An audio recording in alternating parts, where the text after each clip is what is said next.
NODIRBEK against GUKESH is looking pretty exciting. Okay, let me just bring that one up because we do have a breakthrough.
He did not find Queen H4. He did not find Queen H4.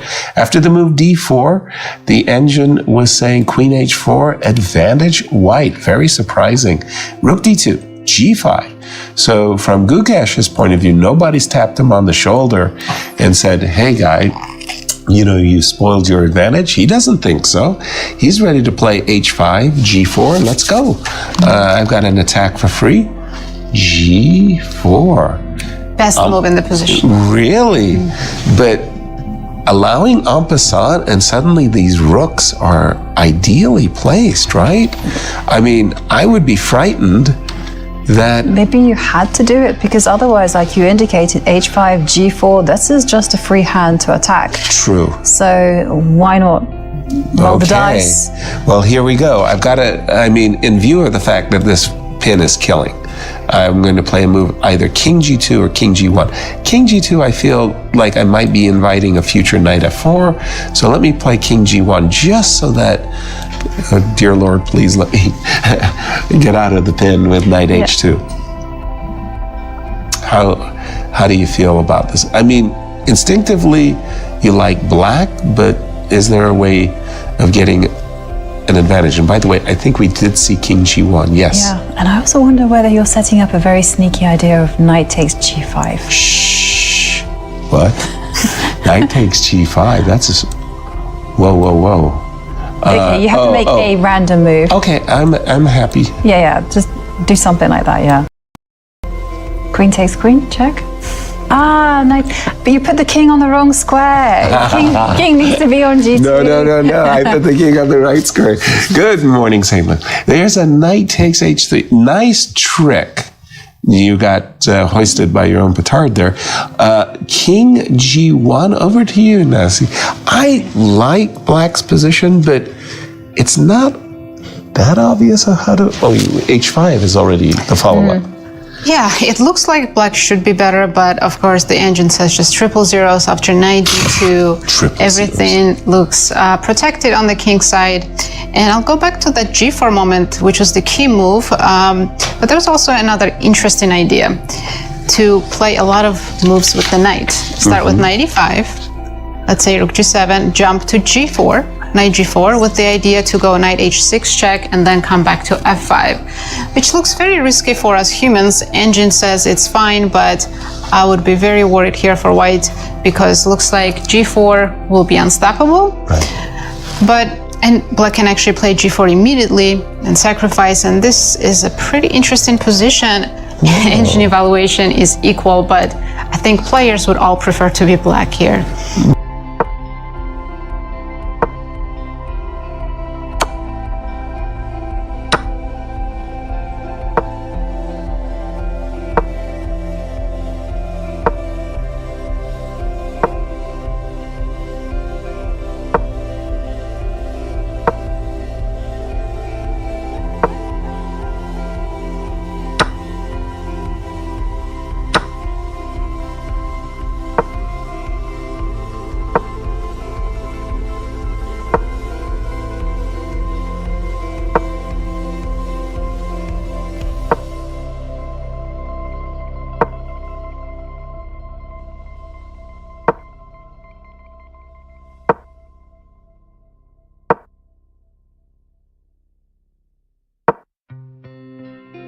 course, Gukesh down to 22 seconds in this position when he played rook g6, a huge blunder because after h4, white forces trade of major pieces, and turns out this endgame is completely lost. I'm guessing it's because of the weak pawn on f4. White You're just king. picking it up. Right. We don't even have to bring the king out. It's just lost immediately. And as we know, knight endgames are similar to pawn endgames. So if you have an extra pawn in a knight endgame, it's completely winning. Yeah, this is the current position. Let me just bring the king over. You're also winning the h5 pawn. Yeah. I don't see any counterplay for black. What a horrifying start Yeah. for Gukesh. Yeah, 2 big blunders in the first 2 games. And in time pressure. That's the key thing, right?